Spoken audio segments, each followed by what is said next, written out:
Okay, today we're going to learn how to sharpen better. A couple of key things I want you to get started with. First off, I'm going to try and keep this video as short as I can so we keep everybody's attention span. If your chain looks like this, take another look at that. Look at the damage on that tooth. Don't even try. It is time to let it go. This is the chain we're going to sharpen today. It just needs a light touch up. That may look great to you, but we're going to just touch that up. First things first. So here's what I want you to look at. I got some files here. Here's a new one. Here's one that sharpened a handful of chains. And then these two in the middle are probably what yours looks like. And let's go in nice and tight and look at these. That's as tight as I can zoom in and it still stay focused. There's some damage on this. Still cuts pretty good. These have got more damage on them. You can feel them. They're pretty slick. There's not a lot of grip left, especially on this one. If your file looks like that, you see a lot of shiny spots on it, just throw it away. You're going to get frustrated because it's not going to cut the metal like you want it. There's a nice fresh chain, or excuse me, a nice fresh file. You can see no damage, good striations in it. So let's get set up in the vise, and I want to show you a few things. Actually, before we do that, so here's a pro tip for you. See this right here? You know, your chain might be a little bit on the loose side from running it. Doesn't look too terribly bad. What I want you to do is go over here and loosen up your bar nuts, and then we're going to over tighten this chain just a little bit, like tighter than you'd run it. That way this doesn't move. Because what'll happen is, as you're with a chain that's like this, as you're pushing on it, you'll get a rocking motion. You'll be chasing the tooth with the file. You're never going to get good results like that. So here, let me tighten this up just a little bit and reset the camera. If you have a vise, this is the best way to learn how to sharpen. I've got that tensioned up pretty good. I got to actually push on this to get somewhere. What I want you to watch is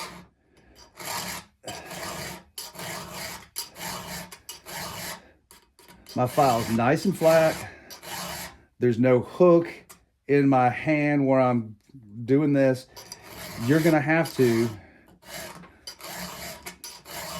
and when I take you in a little closer, tap your file out, clear all the gook out of there. Let's get in as tight as we can, and I want you to see, oh gosh, what we're doing here.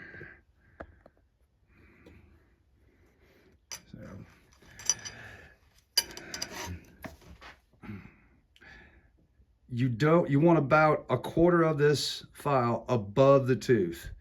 If you're up here, what you're going to end up doing, here, let me see if I can't wrongfully file.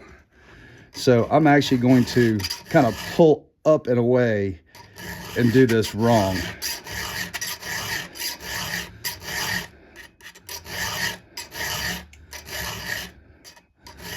And I want to show you what that yields you.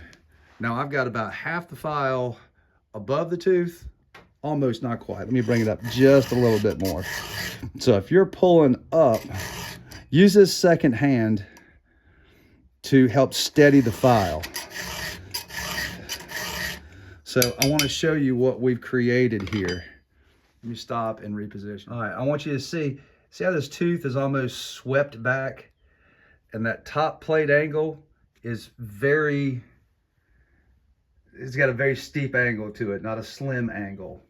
So you've got like a really, even though you can get this to what feels sharp, it's not going to get super sharp.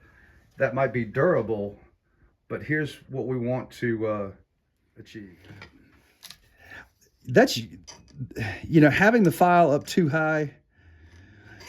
So if you need to, just make a couple of downward strokes You want to be close to the strap, but not touching, especially when the tooth's new. There we go. I think one more lick and I'll actually touch the strap. So now I'm going to do a sweeping motion back like this.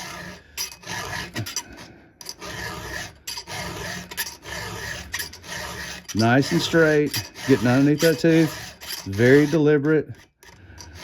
Now, I wipe off the top of the tooth so I can see how that top plate is coming along. If you look right there on the edge, I don't know if that picks it up or not, but there's like a shiny bit right there. That's almost like feathers, so I want to wipe that off. So let's stop and take a look at this tooth from the side. Now, side by side, you can see the difference. There's what we just did with the file in nice and deep, and there's the tooth that the file wasn't in deep enough. Okay, got plenty of hook in that. Here, let me show you another visual. Okay, so just by how deep or how high the file is in relationship to the tooth is going to constitute your top plate angle. If your file's too high, your knife edge is going to be like this, your top plate. And if you get in deeper, it'll be like that. You're going to get a sharper tooth. Does that make sense? So let's do a few more. Let me flip this around, get you down there. We'll go in nice and tight again.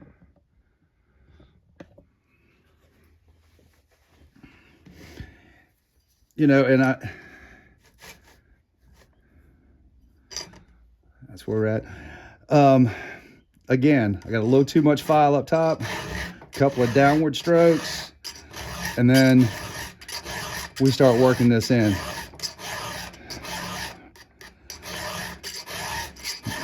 You'll find you get better results, or you'll be able to see if you take, instead of focusing your vision on that, I want you to pull away after you kind of got a little rhythm going there and make sure you're not doing this stuff. Again, gonna have to be a little bit down. Follow that angle, make sure you're comfortable. Equal pressure, pulling up here. This isn't just to hold on and pull through. You want to lean in that kind of a stroke.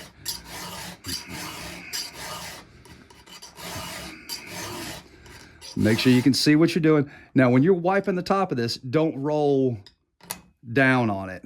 Just wipe the dust off nice and flat. That'll also let you know if you're this way or that way. Oregon recommends that you take a 10-degree upward angle. I don't know how to teach you how to do an upward angle. What I can teach you how to do, what you can reference as flat, because if there's any dirt on the top of the tooth, when you wipe like that, you'll know you're flat, whether you need to raise your elbow or lower your elbow to straighten up and do that. Once you've gone all the way around one side, it's time to flip the saw over. I'll show you a couple of tricks that I use because I'm right-handed. My left hand is not as good as my right hand. Okay, so it's time to do the other side. If I had better dexterity and I was more comfortable, I'd file this way. But my left hand, and it just, I don't get good results because I'm uncomfortable. You'll find that you are obviously more comfortable one way or the other. One of the things I always try and say is, you know, do your worst side first, whatever side you're uncomfortable with. That way, by the time you get done sharpening, instead of being frustrated and out of patience on your weak side that you're doing a poor job with, then you're finishing up. If you do your weak side first and then finish up on your good side, if you're hurrying, you'll make less mistakes and still do a decent job sharpening. So as opposed to trying to force myself to do this, what I do is actually come out from around the saw this way, and I think with the view, I'm gonna block you with, but what I'll do is, now the file is in my right hand. I've got the vise set up, so all I have to do is basically push straight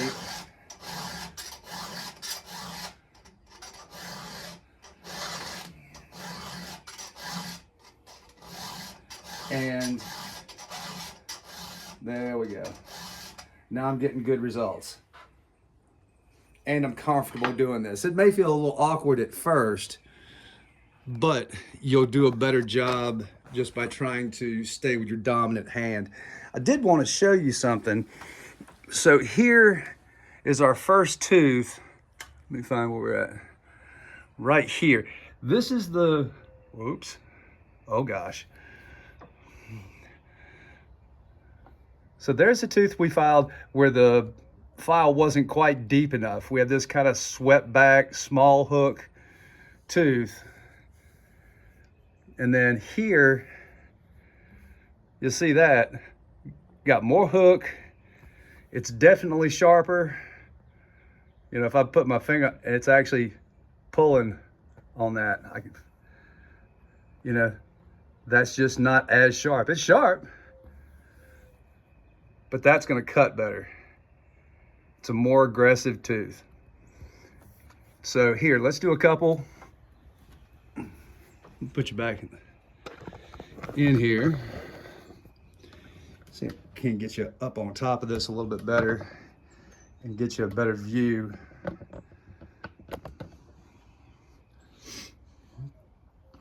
We'll zoom in on that one.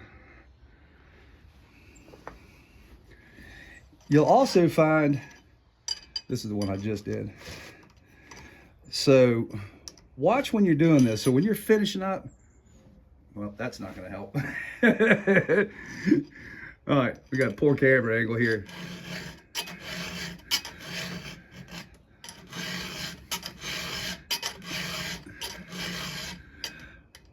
What I'm looking for is a nice straight line across, that angle is consistent and that I'm making good contact with the file all the way across the tooth. Last thing we want to talk about is setting your rakers, your depth gauges, drags, dogs, whatever you want to call them.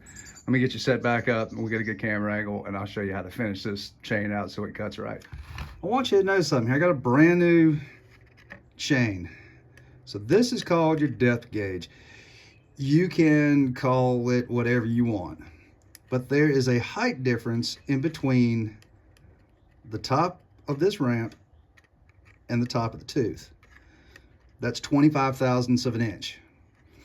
And so you notice how this tooth is proud. So it's up at an angle like this. As you file this tooth back, it gets shorter and shorter. This has to come down with it. You know, and you don't have to do this every time you sharpen, because this is such a gradual slope right here in order to maintain that gap. And this is what dictates the amount of wood that this tooth is going to take. This stands in the way and rides in the curve, and this shears out as much as this gap allows. So let's use a tool to measure that, and I'll show you how. Once all your teeth are sharp, you need to come back and set your depth gauge. All right, so this is one we filed on.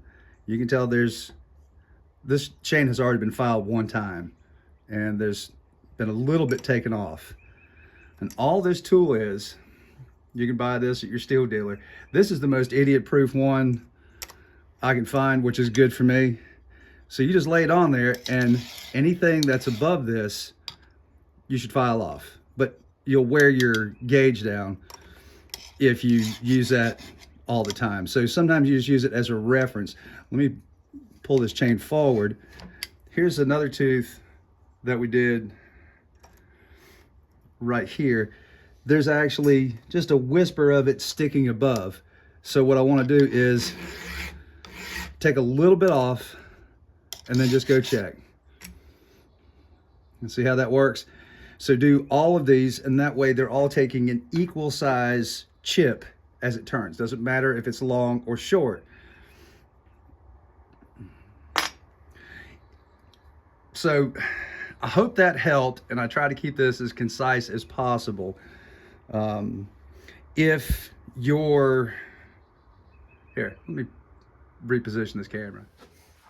Okay, so we've discussed all the facets of sharpening. You just need to look at the teeth that you have already sharpened to see what's different about each side. You want to see the hook, you want to see a good top plate, you want to check your file depth, then you want to set your rakers with a guide. Don't try and freehand that. It is not for the inexperienced. If you still go in and cut wood and you have a curve to your cut like this, then this side that it's pulling towards is sharper. You need to go back, and this is usually from your less dominant hand, that these aren't as sharp, where there's not enough hook and you just didn't do as good a job. So take saw back out of the wood and then sharpen this weaker side right here, and that will straighten out your cut. Does that make sense? Whichever way it's pulling is your sharper, better filed side of the chain. Go back and work on the other side, and that'll true you back up, as long as everything else is done properly. Appreciate you guys sticking around for that one. Have a great day.